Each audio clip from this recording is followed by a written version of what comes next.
Can you just about hear that? That's the sound of spring on its way. And we're still in February 28th today. Well, today's the launch of the Mojave ezcan.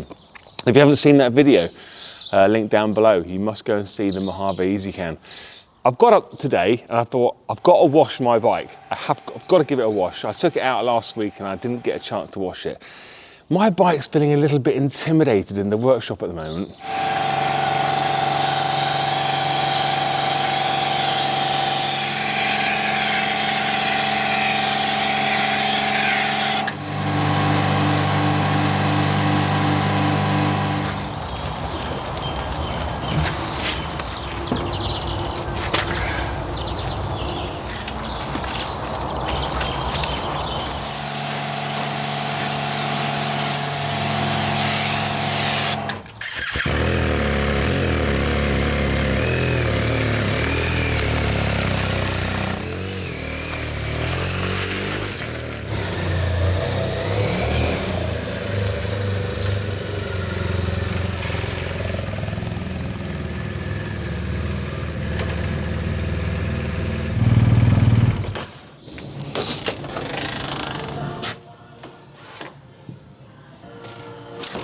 Hey mates, how's life behind bars? Not these bars, these bars. So I got up nice and early this morning to give the bike a really good wash because quite frankly, it's feeling a little bit intimidated. Now, those of you who've been following the channel for quite some time, you know I've had this bike for over 3 years now. It's not going anywhere soon. I know I've got the new R1300GS. I haven't even ridden that bike yet. I've only just managed to get the damn thing insured, but I'm not convinced I'm going to want to keep the R1300GS over my R1250GSA.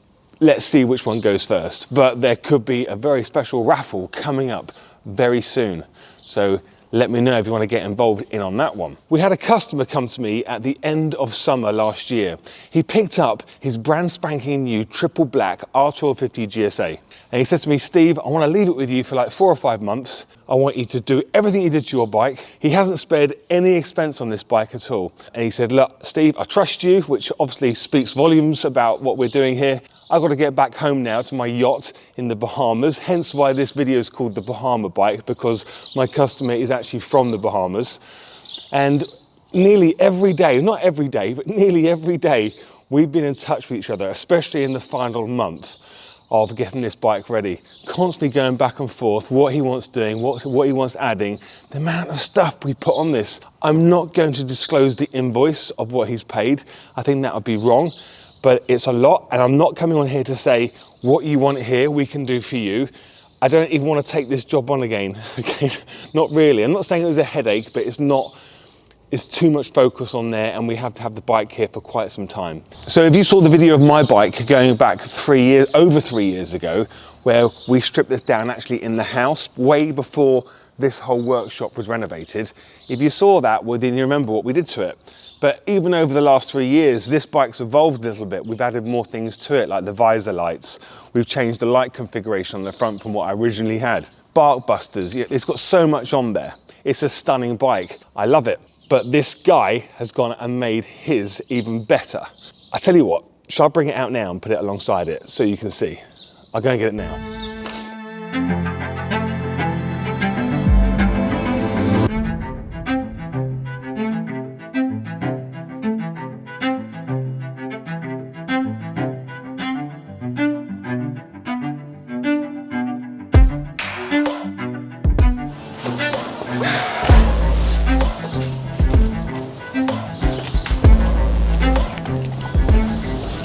This looks brand new. This does look brand new still, but just a little bit weathered, just a little bit. It's got a few thousand miles more on it than this one has. Let's look at the lighting bundle on here, because as you know on mine, I've got the D7 bundle with D3 spots and D2 ambers at the front. So initially he wanted the D7s, but then the D7 Pros were launched. So he got the very first pair of D7 Pros. So here they are here. Then he's got the D3s, then he's got the D2 Ambers, exactly the same setup as mine, running in a very similar configuration as well. Got the visor lights on here. We've got the emblems. The emblems are daisy chained into the T3s up here. But we've also got T3s under the bark busters as well, acting as puddle lights. We've got a split sound bomb on it. We've got bark busters with the carbon fibre handguards. We've got ASV levers.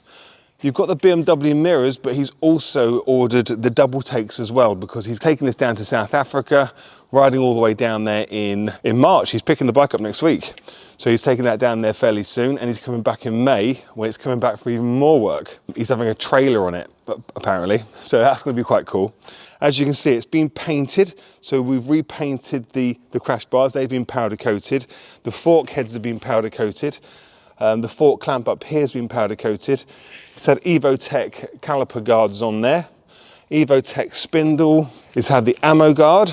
He opted for the clear lens. It's got a K3 camera system on there, the lens with the camera inside the grille. It's got carbon fibre flutes down here. Very pricey, but well worth it. I kind of said to him, well, if you don't have them, it's not as good as mine, is it?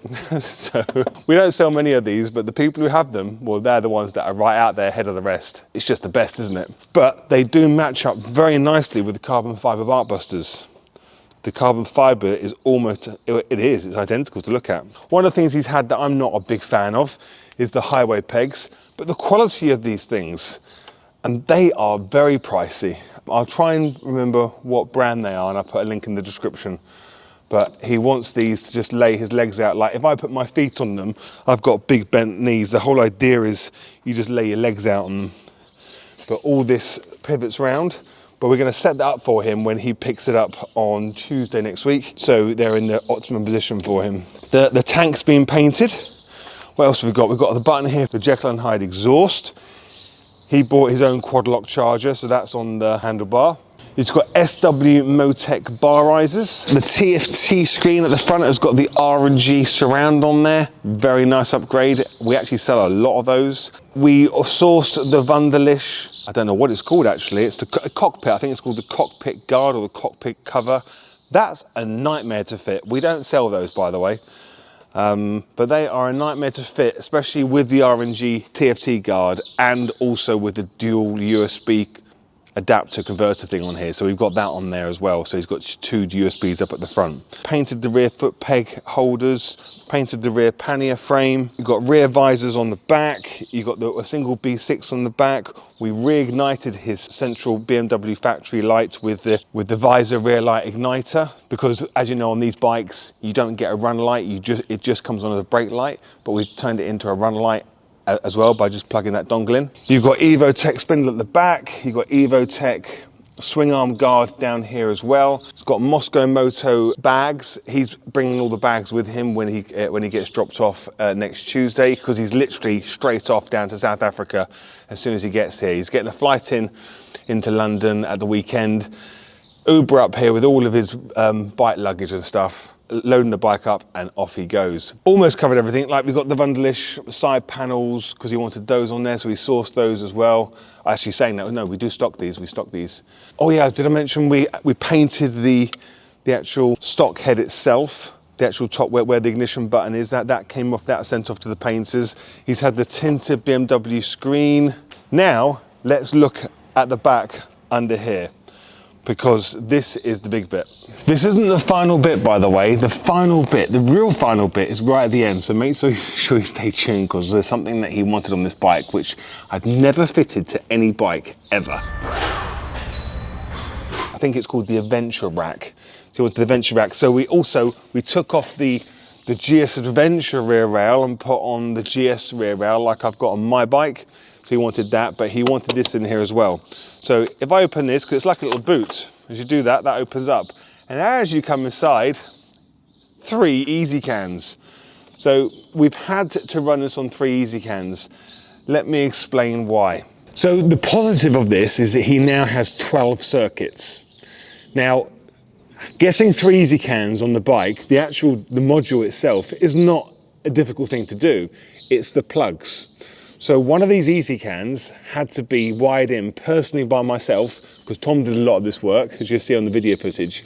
But I had to come in early one morning and hardwire in one of the ezcans, which, as you know, will probably void, well, it will void the warranty with the manufacturer Hex.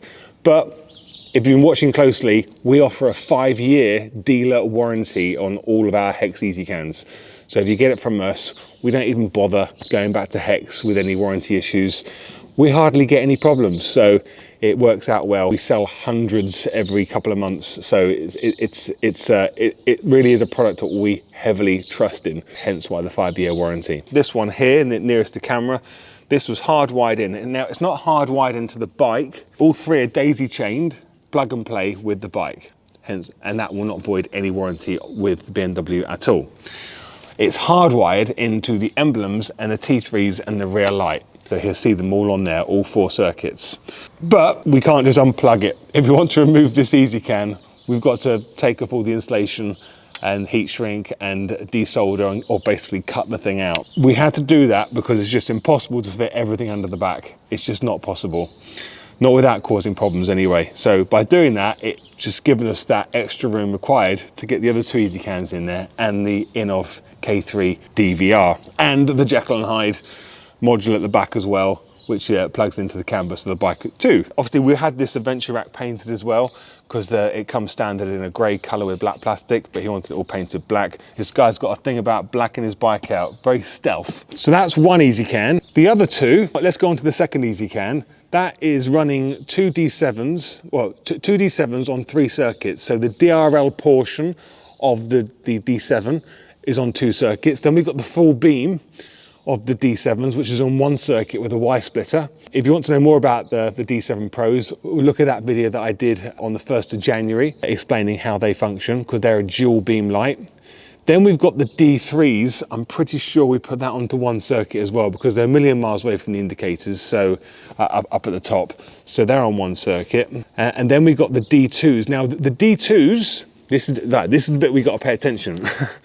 The D2s are on the same circuits as the DRL portion of the D7 Pros. We can do this because the D7 Pro, they are a 3-wired light. So the actual circuit has got live, ground and PWM, which stands for pulse width modulation. Pulse width modulation, I'm really digressing and going off on tangents here, but this is all important stuff, so you must keep up. Pulse width modulation, Denali call that 2.0 data dim, which makes it very confusing because PWM is not a data line on a light, it's a PWM, pulse width modulation wire going through to the light.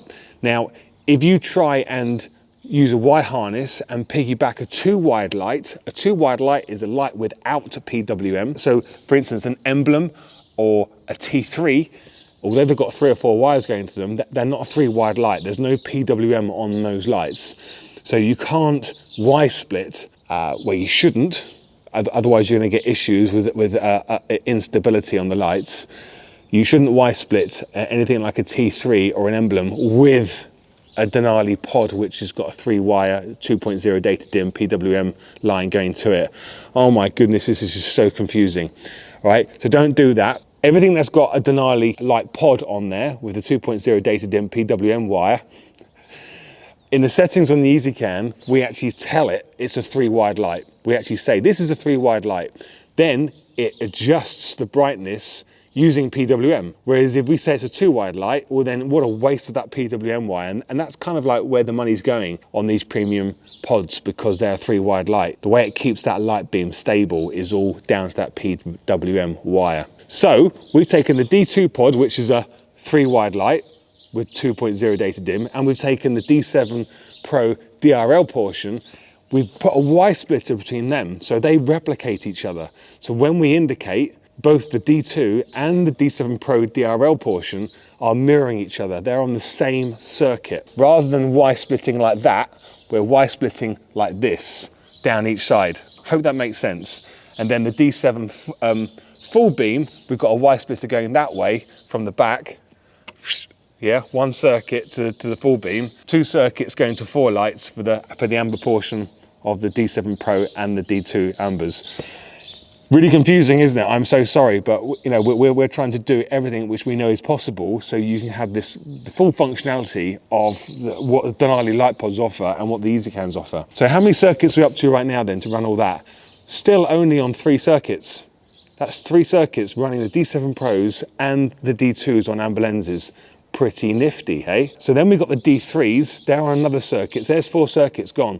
I can't remember if Tom put them on, if he put the D3s on 2 circuits. He's not here, he's sunning himself in Spain at the moment. Well-deserved annual leave, Tom, as well. You're a good man. So that then leaves the other ezcan. The third ezcan, if I remember rightly, we've got that powering up his Garmin. Let me go and get that for you. Here it is, massive 10-inch Garmin tread, brand new. This thing runs on a cigarette lighter. It's not really made for a bike. He wants it in his Moscow Moto tank bag. He just wants it sat there. I think he's really doing some serious riding and going off the beaten track. That's going to literally sit inside his tank bag. We've then made this for him. So there's your cigarette charger there. On the other end of this, we've got the MT plug, which plugs into a spare ezcan port. But we've made it all nice and easily accessible for him. So the whole idea is, we'll just put this down. We go under the front seat, the rider's seat. I haven't plugged the heated seat in yet. So if you look here, we've left this here spare for him. So it's got a blanking plug on there at the moment. So all he has to do is unplug the blanking plug, plug this in, undo the tape and run that into his tank bag. And then he can plug in the other portion, which is in the workshop, into his Garmin so he can power his Garmin tread from this. While I've got this off, take a look at the work. The amount of wires required running from the back to the front. Loads, absolutely loads. But look at it now. This is what Tom has done. Now, the amount of praise that I've had over the years, thank you to all my customers who helped me get my head as big as it is today, telling me what such a great job that I do. Tom is better. Oh God, I probably don't tell him enough. Tom, very proud of you, buddy. Very, very, very proud of you. You are an absolute credit to the business. But you look at his work, and he's got this thing about the way how the wires are all grouped inside the braiding. And for me, it reminds me of a very cool engine bay of a Ferrari or something. I know it's not an exhaust system, but you know what I'm on about. It's the whole flux capacitor kind of style and design. No one out there is doing it as tidy as this. This is why we have our diary fully booked throughout the year with customers bringing their bikes to us, paying us to do it all for them. We don't do things in halves at all.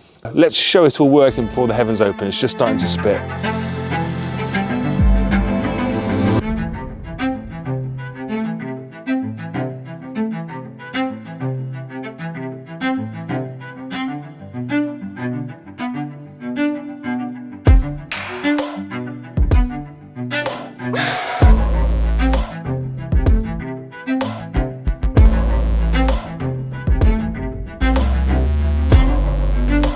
Oh, and the sound bomb, ready for it?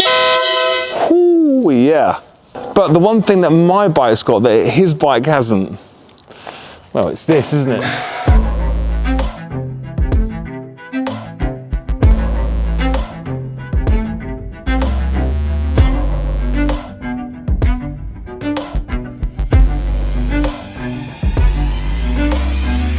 The blue light coming out on those visors aren't coming out very clear on camera, but they are extremely bright. Now, unfortunately, no, we can't sell these. These have been in development for nearly the last year, and it's not something we're obviously selling to the public. It's something that we're doing with one of the police forces here in the UK. And a lot of R&D has gone into these lights, and obviously I had to fit a pair onto my own bike. The switch for it, though, is in a place that I can't access whilst I'm riding. So don't worry, I won't be out there on the road flicking these on. And if I did, I think I'd be in a lot of trouble. So it's literally just for R&D purposes. So I can guarantee you these will not be used on public roads, okay? I promise you that. So all those people out there thinking, that's illegal, you can't do that. Well, this stuff has to be made by someone. And fortunately, it was me that was requested to do it. The amount of customers that we have here all the time, they come in, and because we always give a display of my bike in the workshop showing these working. But please, don't ask me to do it for yours. Not unless you are in the emergency services, as in you are working for the emergency services and you want us to do something to your undercover vehicles or other vehicles, then please get in touch. Oh yeah, the final piece, I forgot to mention. So we got 3 ezcans in this, but wait for the final bit. This guy, he wanted something very particular. Okay, so one of the things that he asked me to do was to install something on the back of his bike. Very hard to get hold of this sort of thing here in the UK, but he thinks he needs it. I think he's, well, let me show you.